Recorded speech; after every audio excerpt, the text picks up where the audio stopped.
muntu wange nzuuno ndi ku kyalo Petete eno ebeera Buteo district. Nze Muzungu David Kadongo Kamo music analyst lambula nange wano wendi kino kye kijja ky'omuyimbi ndooze yakuba oluyimba olukyasinza okubeera olw'amaanyi mu nnyimba ez'omukwano naddala we tutuuka ku nnaku z'abaagalana. Kino kye kijja ky'omugenzi Fred Maiso. Wano wendi beetawo Petete Buteo district eno ye Greater Parisa. Greater Parisa ekitundu kino kikolebwa abantu ab'ebikula eby'enjawulo.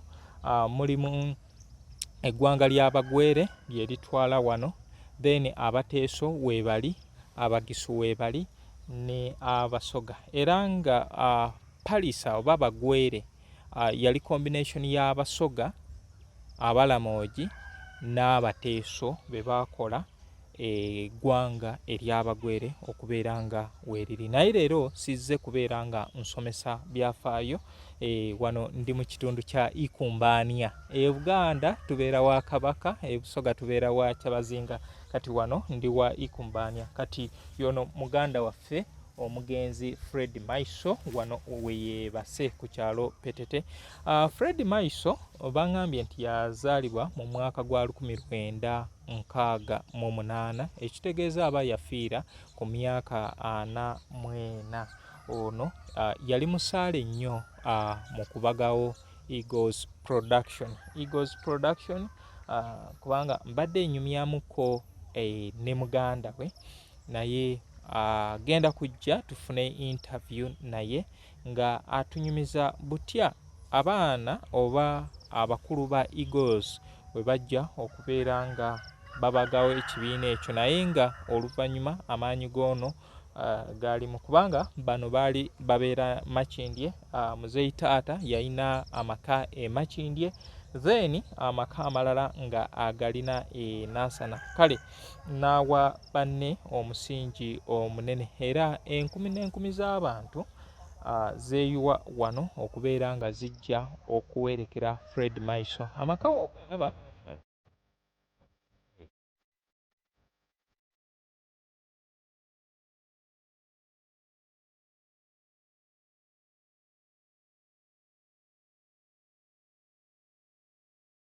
is a hotel and bar. Tusangibwa Nsago ku lw'Ennakawuka ku lw'e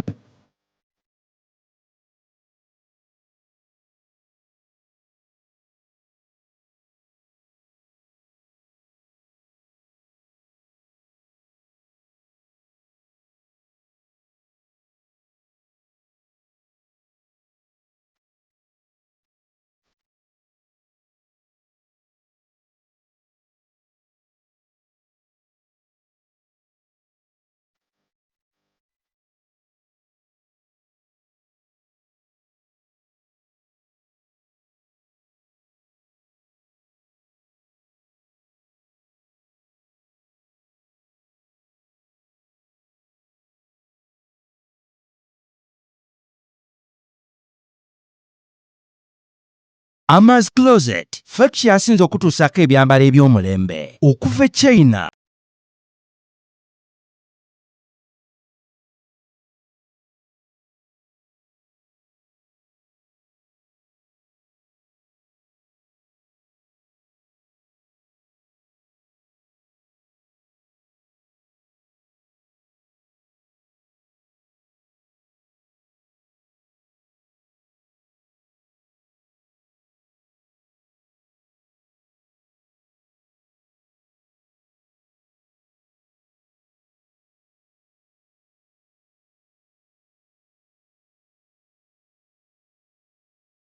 Yino Chikaya College School essomero lyagulidde erinnya mu kusomesa abaana ate ne bayi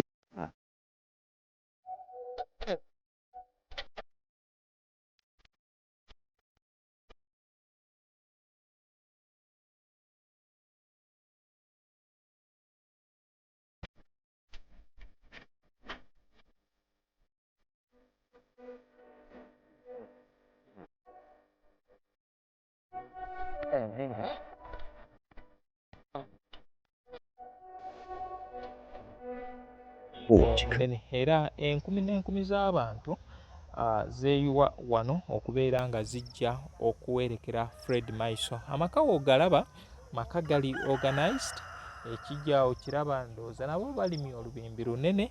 Kati wano wa kamera agenda kuntunuzaako wano kayumba wano, kyusamu kamera bwoti wano kati akakayumba mwe muli abazadde abazaala Fred Maiso. Ndowooza nawo tugenda kutuuka tukwate okwo mulabe, naye nga okusinga njagadde balaga wano. Fred Maiso si wa kadongo kamu, naye enkola nga bweri nti wentuuka mu kitundu nga waliwo omuntu oba oliawo eyeekuusa ku music nerekereza nentuukawoko. Kati ekitundu kino nvudde wali ewa Benenego, kati kwe kujja wano ewa Fred Maiso maka masomi, era nga ntuuse nga balina activities ez'enjawulo ze babadde bali mu kola. Waliwo donations ze bali mu kola. Kati yono Fred Maiso eyakuyimbira oluyimba ekimuli kya Looza. Bangi abeekyaye naye nga oluyimba ekimuli kya Looza lwabakuŋŋaanya nnyo okubeera nga bazimba empalana eyo eyajja oluvannyuma.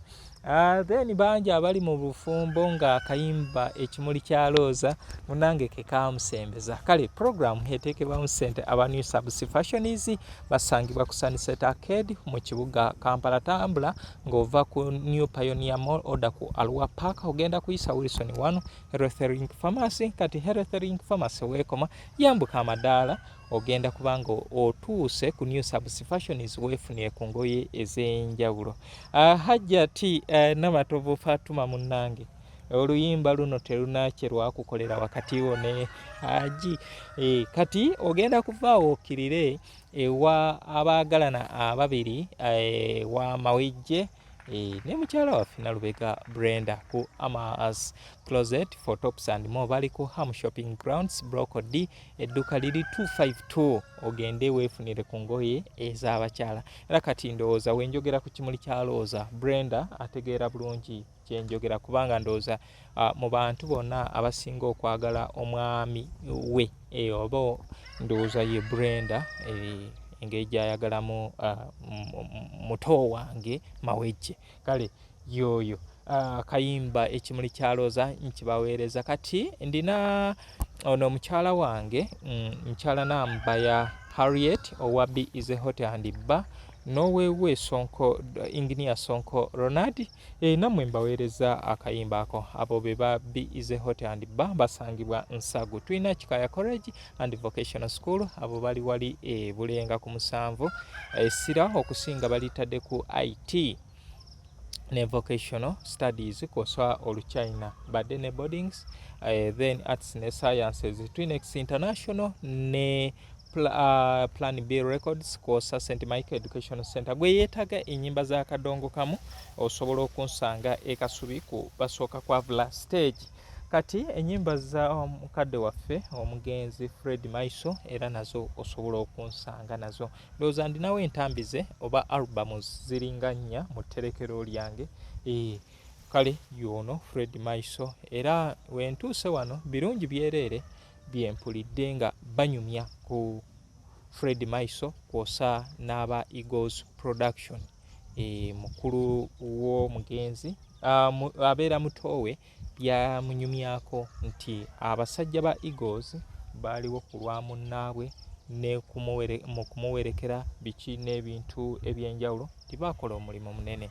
Ebbanga lyonna lyentambudde ebigambo byange mubadde mubiraba interviews ez'enjawulo ze tukola nga muwulira ebintu ebyogerwa ku bayimbi nga we batakola ki, we batafaayo ku bannaabwe naddala ku ssaawa envannyuma, naye nti baganda baffe abo bakola nnyo. Program njiweereza emboozi tebankadde munnange, emboozi tebankadde bino byenkola munnange naye nga weebale kumbeererawo. Y'omu ku mikwano gyange mama w'abaana Harriet Birungi, oli otya?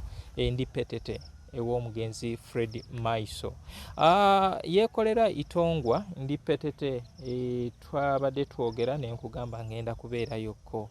Abantu ab'enjawulo ebino ebintu sibinoonyamu likes, sibinoonyamu views. Nkola ekintu kyenkola with passion cause nteekamu kinene okubeera nga njira.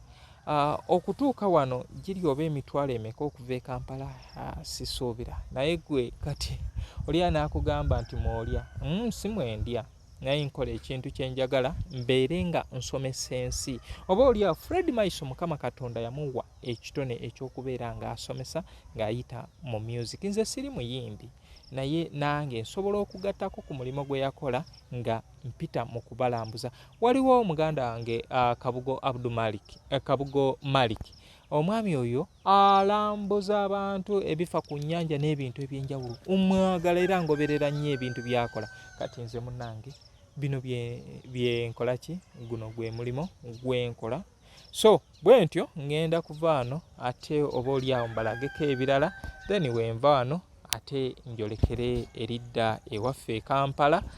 Kati e Kampala yafuuka waffe wadde nga ndiwa wano Ivukula. Nange bannaaye mujjanga ne munnambula naye. Olaba munnaaye omuntu akuuma ne like, akuuma ne comment oba kashare.